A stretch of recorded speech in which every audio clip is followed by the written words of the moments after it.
When it comes to setting financial goals and the subsequent attainment of same, one thing that you need to consider is that being frugal is extremely smart. What is even more important is actually saving money. However, there are several areas of our lives that we cannot actually categorize our expenses as just mere expenses, simply because these are long-term investments that will subsequently ensure the attainment of our goals, whether financial, emotional, social, or environmental. And so in today's video, I'm going to share the 7 areas of your life that you don't have to skimp on. And you don't have to take all these advice from all the gurus online trying to let you cut down expenses in these areas. And that is simply because if you're to cut down expenses in these areas, you're likely going to pay nearly twice as much in the long term. And so if you're new here, my name is Nana. I hold a master's degree in business finance, and on this channel, we discuss everything personal finance and personal development.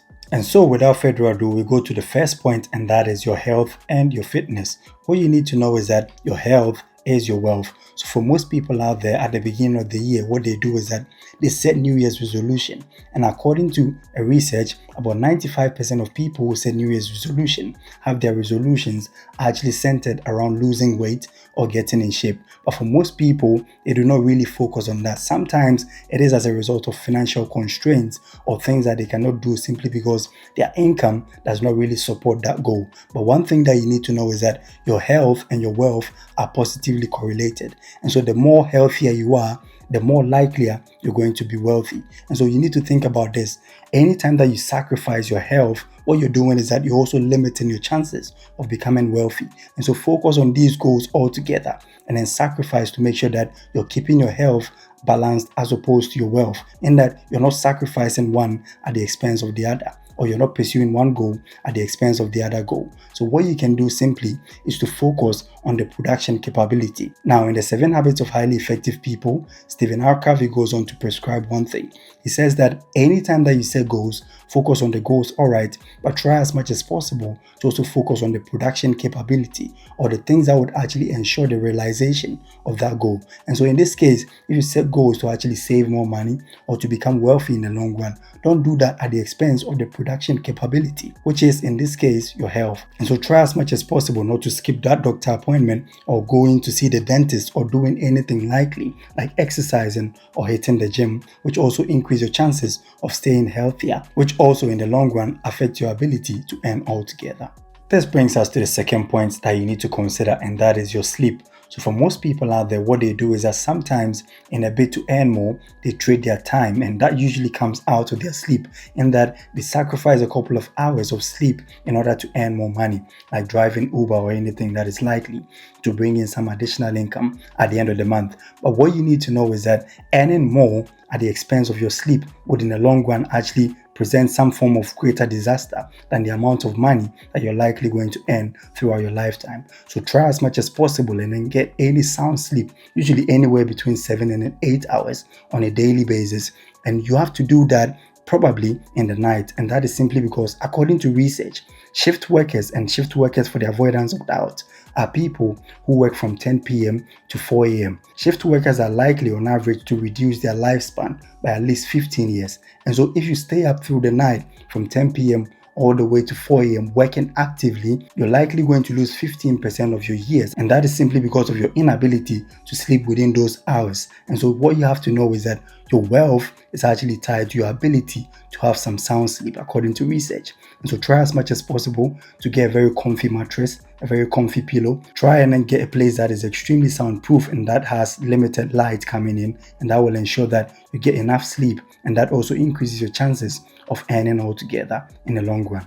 This brings us to the third point, and that is personal development. So for most people out there, any time that they spend on themselves in a bid to actually increase their skills or anything of the sort, they think that they are spending too much and they cut down on those things. Thankfully, because of the internet today, there are several other free content out there and several podcasts, ebooks, several things out there that you don't have to pay for in a bid to actually ensure your self-development. And so what you can do easily is to do one of two things. One, follow podcasts or several other platforms that can help you to actually build yourself when it comes to personal development. Or secondly, spend as much on books or several other tools that can ensure that you're actually equipped subsequently in the near future. Of course, with the influx of AI, there's going to be a need for several other skills. That is simply because AI automation would actually render about 57% of the global workforce obsolete, and that is according to research by Goldman Sachs. So what you want to do is to spend on yourself now. One hallmark of the ultra rich is that they continuously spend on their ability to actually earn more skills, which also increases their chances of becoming wealthy altogether. So try as much as possible and then subject yourself to continuous learning or education consistently, and that will also in the long run affect your ability to earn more in the near future. This brings us to the fourth area of life that you don't have to skimp on, and that is relationships or your bonds. So one of the key things that you need to know is that anytime that you actually cut back on your expenditure when it comes to loved ones, what you're doing is that you're creating a distance between you and them. And that is something that, at some point people may feel like, oh, this is my money, or the love that you actually expend towards me shouldn't be conditional, in that whether I'm rich or poor, you should still love me. But one thing that you need to know is that you don't have to cut back all the time or be frugal when it comes to your relationships. Try as much as possible and do giftings and all of that, taking your loved one out and make some petty purchases that is likely going to strengthen your bond between you and your spouse or any other person that you're planning in life to spend life with. And so one thing that you need to know is that when it comes to relationships or your bonds or your ties with family and friends and all of that, sometimes you do have to actually expend a little bit beyond your budget in order to make sure that they're also happy around you and that you also build long-lasting bonds altogether.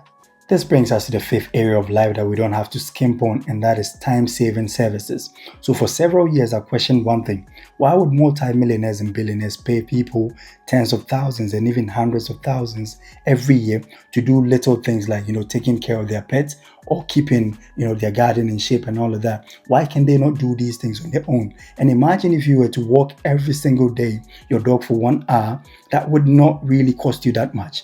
But think about someone like Elon Musk, Warren Buffett, or Bill Gates. If these people had to spend an hour every single day doing the dog walking or ensuring that their garden is in shape, that actually ensures that they're losing billions of dollars every single year. So as opposed to having to, employ the services of someone, they try as much as possible to also focus on their companies. That also ensures that they earn as much. And that is, in maybe like 10 folds or 100 folds, just by focusing on the things that are extremely of importance to them when it comes to pursuing their financial goals. And then they get to actually pay people, buying time also to actually ensure that as much as they're pursuing their goals financially, they also have some level of, goals being pursued on a social level. And that is a win-win for them. So try as much as possible all the time not to skimp on, services that might save you some time. For example, if you're traveling on a fast train, you get to your place very, very faster, and it helps to prepare ahead of anything that you're going to do, as opposed to having to sit on a very slow train. And so these are some of the petty things that you may actually have to consider, and not necessarily having to be frugal about literally everything in life. This brings us to the sixth area of life that we don't have to cut back on, and that is safety and comfort. So for most people, anytime that they think about purchasing something, for instance, like a car, they think about one thing: how much am I going to save if I'm able to go on or to purchase this vehicle as opposed to that one? What you need to know is that sometimes you've got to compromise in a bit to pursue safety and then comfort. And that is simply because it grants you that peace of mind to actually focus on other goals that are extremely important. You don't always have to cut back on some of these purchases, simply because over the long run, if you find a vehicle, and I've been a victim, I just went for a slightly used VW to run, and it gave me the biggest headache in my entire life. And that is simply because it was used, and I really could have purchased or gone ahead to get something slightly newer, which would have also saved me all the time and the money that I lost. And so going forward, one of the key things that you need to know is that sometimes in a bid to pursue or to secure comfort and safety, you have to actually sacrifice a lot or pay extra to make sure that you also have the peace of mind to focus on your dreams and to become successful in life. This brings us to the seventh aspect, or the seventh area of life that you don't have to cut back on, and that is your mental health or your well-being. So actually go on to take that therapy, try and see those experts that can help you or assist you to be in the right shape of mind. Because the truth is, if you're going to actually compromise on these things, it would affect literally every single thing that you pursue in life. And that is simply because whatever the mind can conceive and believe, it can actually achieve, according to Napoleon Hill. And so twisting it around, anytime that your mind is actually burdened or stressed out, it actually reduces your ability to become productive. And so try as much as possible not to skimp on anything that is likely going to give you the ability to actually increase your mental state, or probably even the happiness, which is also positively correlated to your productivity. So anything that is likely going to make you happy, try not to skimp on those things, and then try, more importantly, to take care of yourself, so that at the end of the day, the goals that you set for yourself wouldn't actually go down the drain, and you wouldn't join the 92% of people who set goals and eventually never see the realization of those goals. And so thank you for spending time with us. And if you found value in this video, kindly smash the like button. It really helps with the algorithm. And see you in the next video.